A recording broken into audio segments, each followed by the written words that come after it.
Souveraineté oblige. Salut les gens. Voilà, je vais faire une petite vidéo quoi pour parler un petit peu. J'ai envie de m'exprimer et puis de dire ce que je pense de tout ça. Je me fous pas mal de l'OPPT, je me fous pas mal de l'UCC, je me fous de leur code, de leur statut. Ils ne concernent que les esclaves, les hommes de paille, les personnes juridiques, les personnes légales, de ce système fort clos. Je m'adresse ici, en tant qu'être humain souverain, à tous. Pourquoi je choisis le passeport mondial international? Parce qu'en tant qu'être humain, je réclame mes droits fondamentaux à ma libre circulation. Et si quelques pays, quelques parties de ce monde ne reconnaissent pas ce document, eh bien libre à eux, moi spécialement, je m'en cogne royalement. Pourquoi le compte international? Parce qu'en tant qu'être humain, il me revient de plein droit. Né libre en droits fondamentaux, en droit universel, en droit divin, et ses lois divines. Parce que par ces manipulations scélérates, l'être humain a été enfermé dans une spirale d'esclavagisme par consentement, en le maintenant dans une ignorance quasi totale. Et le plus subtil dans tout cela, c'est que tout lui est révélé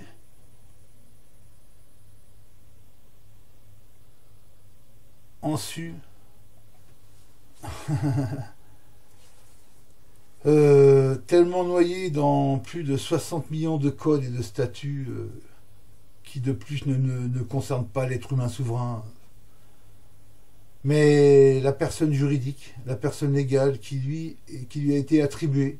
Un être humain lui est légitime et non légal. Un être humain respecte les 10 commandements. Je dis 10 commandements parce que je trouve que c'est une belle... je trouve que c'est un... on va dire, c'est 10 bonnes paroles de comportement humain, quoi. Voilà. C'est une référence légitime quant à sa lecture. Je sais pas, voilà, il faut s'y intéresser. Maintenant, éveillé ou réveillé, j'en réclame ma partie, ma quote-part, qui doit me revenir de plein droit, sans aucun justificatif quel qu'il soit. Je n'ai plus rien à voir avec ce conditionnement pour esclaves. Je ne suis pas une marchandise. Je refuse cette loi de la mirauté, loi maritime scélérate.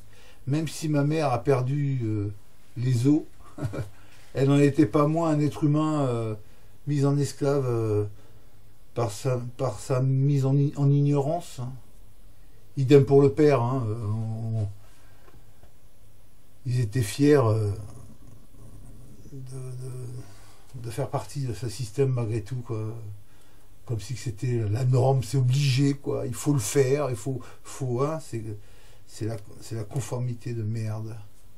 Il a été créé une société fictive privée, cette personne juridique, afin de maintenir cet homme sous le joug d'une marchandise.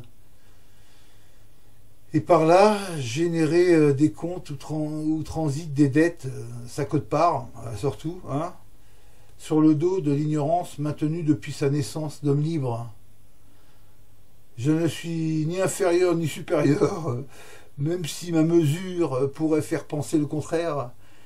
Est-ce une tare de paraître sûr de soi? Ouais, ça c'est la question que je me pose. De paraître homme et fier de l'être. Je me fous de ce mouvement de féminisation globale. Je dirais même, je le conchis. Mesdames, vous n'êtes plus soumises à un homme, je dirais même, vous êtes maintenant soumises à un patron ou à un système qui fait de vous leur instrument de destruction massive. Et si vous ne vous en rendez pas compte, eh bien, tant mieux pour eux et dommage pour nous tous.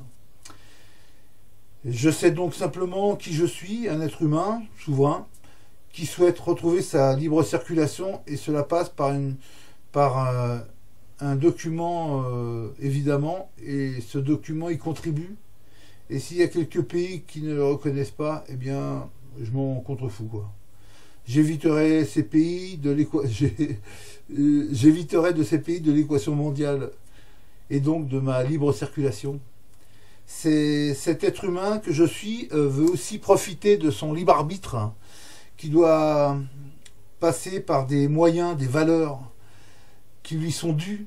Et là, je parle de compte créé et qui est le seul à ne pas y avoir accès.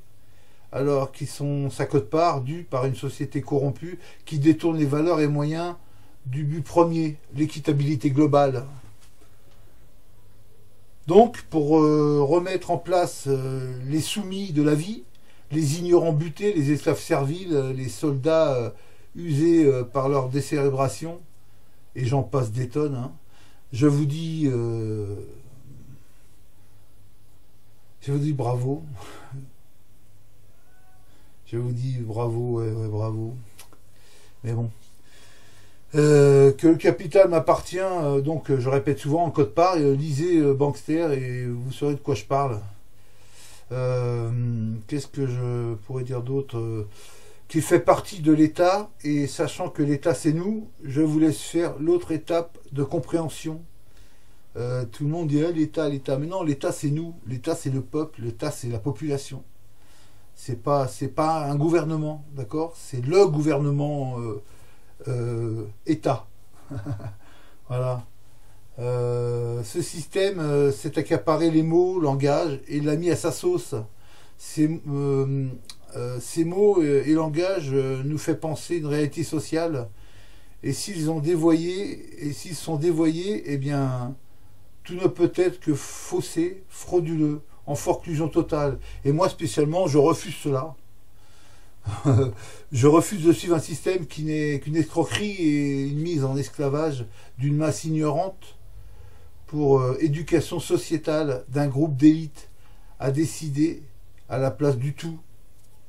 Je refuse aussi la marginalisation.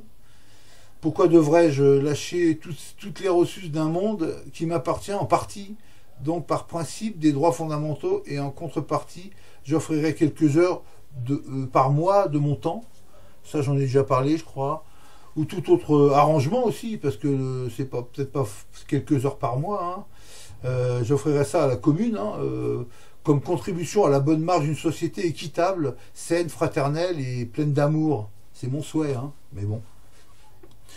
Et juste au passage, pour remettre le mal intentionné à sa place, oui, le mal appris, le bien pensant d'aujourd'hui, du politiquement correct, d'une politique dévoyée et scélérate, du soumis inconditionnel qui a peur de perdre ses privilèges et qui ne vit que par la commerce, donc la loi maritime, et ceux qui disent vouloir se libérer et font tout pour que rien ne change, surtout pas à leurs dépens de leur petit métier minable, où ils font du fric, et il est certain qu'ils ne s'enrichiront jamais, parce que si c'était le travail qui enrichissait, ça se saurait.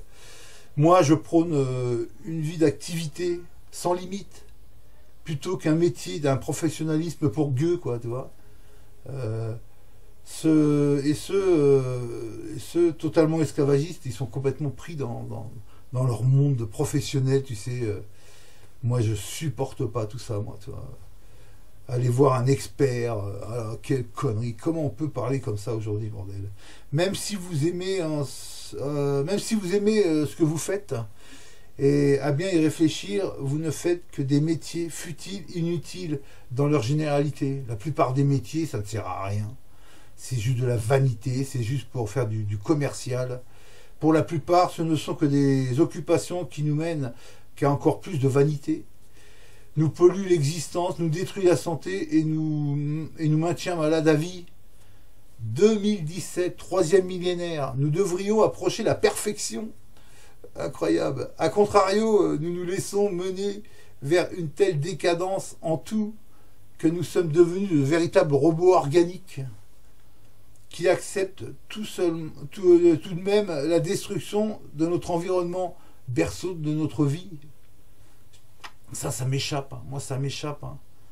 Nous sommes aveuglés par le comportement de notre ego, démesuré, parce qu'aujourd'hui, il est démesuré, hein. Somme toute, pour la masse, de purs échantillons de narcissiques. Et pour beaucoup, des pervers, ce vice moderne